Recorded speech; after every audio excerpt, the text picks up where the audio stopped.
Atenção! Começa agora uma teleaula de Biologia do Ensino Médio. Você vai assistir a teleaula de número 6. Bons estudos!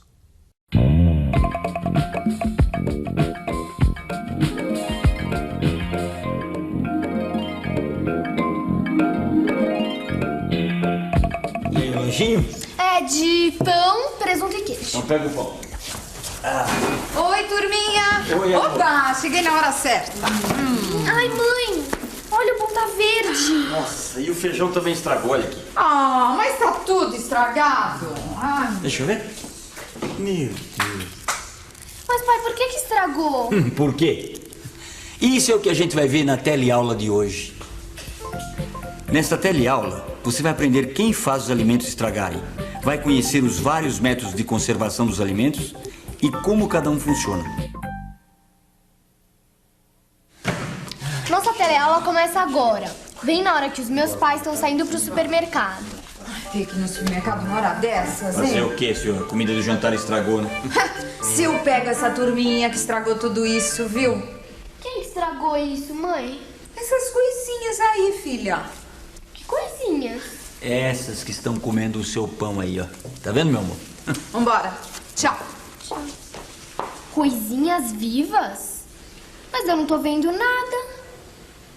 Dá uma olhada de perto no bolor do pão. É um fungo, o Rhizopus. Muitos fungos são micro-organismos, quer dizer, seres vivos tão pequenos que a gente só consegue ver com a ajuda de um microscópio, como as bactérias. São esses pequenos seres vivos que estragam os alimentos. Os fungos e bactérias, assim como nós, precisam de alimentos para sobreviver. E se a gente não tomar cuidado, eles vão avançar na comida da gente. Aí é melhor não insistir em comer. O negócio é lixo. Se não, sabe o que vai dar? Eu dou dor de estômago e uma forte dor de cabeça. Tive muita alergia, tive problema alérgico sério mesmo. Fui parar no hospital. Tive diarreia, vômito, tive que inclusive ir para o hospital, porque passei muito mal. Pois é. Se você já experimentou alimentos contaminados com fungos ou bactérias, você já deve ter sentido esse tipo de sintoma. Por que será que esses alimentos nos fazem mal? Porque os fungos e as bactérias, quando conseguem alimentos, eles se multiplicam e produzem substâncias que podem ser prejudiciais à saúde. As toxinas. Toxinas, substâncias produzidas por seres vivos e que são capazes de provocar reações prejudiciais a outros organismos. Toxinas. Pronto, Flávia, já chegamos. Ô, mãe, como é que a gente faz pra comida não estragar? Devemos conservar os alimentos. Isto é, não deixar que os fungos e as bactérias encontrem condições de se desenvolver. Entendeu? Flavinha. Vamos lá, Kumar. Põe essa carne na geladeira pra mim, faz favor. Não, pode deixar em cima da pia, que essa daí eu vou fazer amanhã pro almoço. Não, essa carne é pro jantar dos meus pais na sexta. Põe na geladeira. Não, Flávia, ficou pro mês que vem, então põe no congelador. Não, mas põe na geladeira. O que será que a geladeira e o congelador tem a ver com essa história? Tem, claro que tem. Geladeira e congelador tem a ver com a temperatura mais baixa. E temperatura baixa é um dos fatores de conservação dos alimentos. O Paulo e a Hortência estão discutindo se deixam a carne para fora, onde a temperatura está a 20 graus centígrados, se guardam na geladeira, onde a temperatura é de 7 graus centígrados, ou no congelador, a menos 15 graus centígrados. Se ficar para fora da geladeira, a carne vai durar um dia, depois estraga. Se ficar na geladeira, vai durar 3 dias. E se ficar no congelador, pode durar meses. Isso porque na geladeira, a baixa temperatura não deixa que os micro-organismos se reproduzam com a mesma rapidez que na temperatura ambiente. Quer dizer, os fungos e bactérias têm melhores condições de vida aqui fora, na mesma temperatura que nós vivemos. Agora, no congelador, a temperatura é tão baixa que praticamente os micro-organismos não conseguem ter nenhuma atividade. E repara aqui por quê. A água contida na carne virou gelo. E os micro-organismos dependem da água líquida para funcionar perfeitamente. Quanto menos água líquida, menor a velocidade de deterioração do alimento. Leite em pó, salsa desidratada, frutas cristalizadas, bolachas, arroz. Todos esses produtos, Eu podia guardar muito tempo no armário que eles não iam estragar. É que a água em estado líquido desses produtos foi retirada completamente ou existe em muito pouca quantidade. Com o pó que existe dentro dessa lata, eu posso fazer muitos copos de leite. É só colocar de volta a água que foi retirada.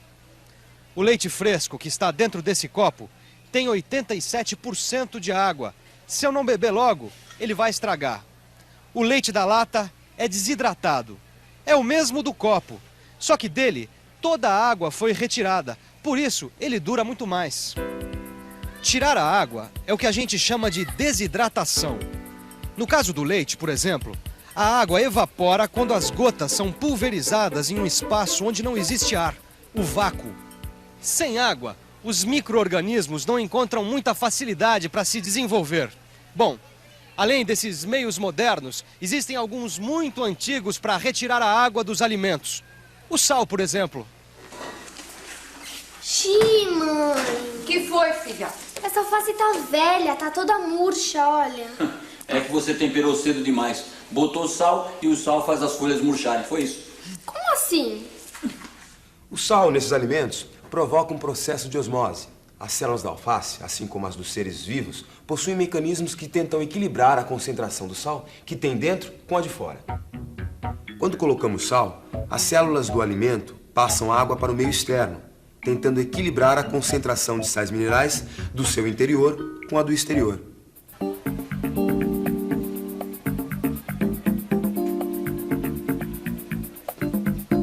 A osmose faz com que os alimentos percam água e se tornem menos favoráveis à proliferação de micro-organismos. Você sabia que o uso de sal para a conservação dos alimentos é uma coisa muito antiga? Sabia?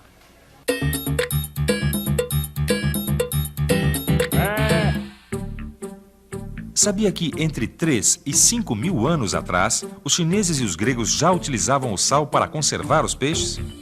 E que os índios brasileiros, muito antes do descobrimento, costumavam assar as carnes e secar os peixes para depois conservá-los em caldo grosso de pimenta?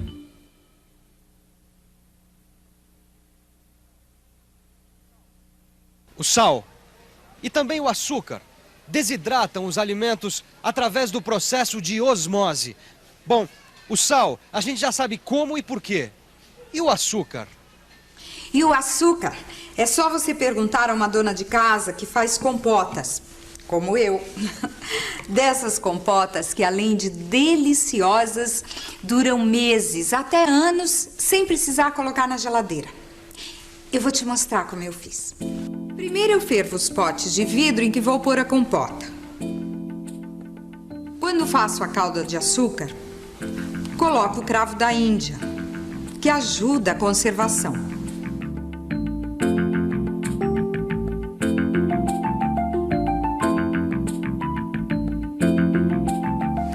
Encho bem os potes para não ficar nenhum ar lá dentro. Deixo esfriar e pronto.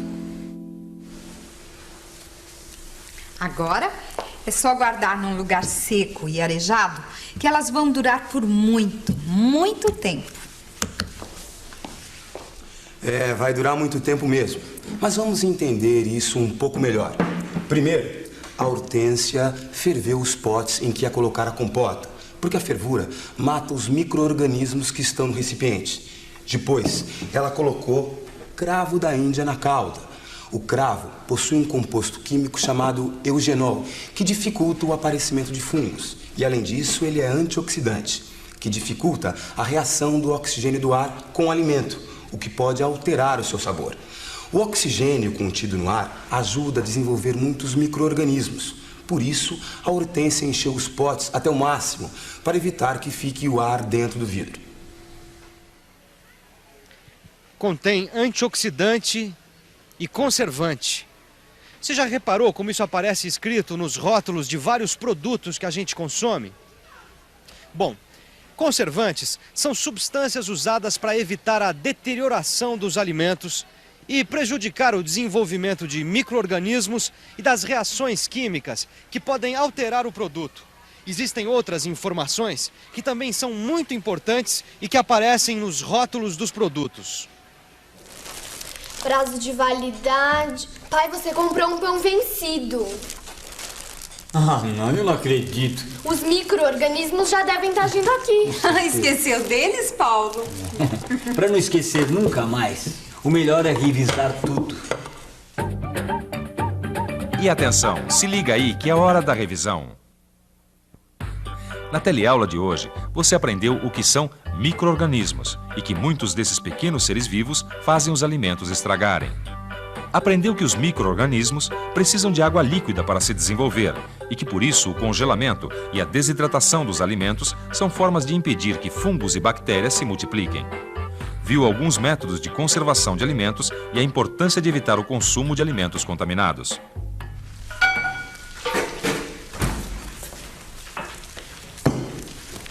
Pronto, filha. Esse aqui você pode comer aí. Ah, agora sim não tem micro-organismos comendo meu pão. Com licença. Finalmente podemos jantar. A nossa teleaula de hoje fica por aqui. Não esqueça de consultar o seu livro para tirar as dúvidas. Até a próxima.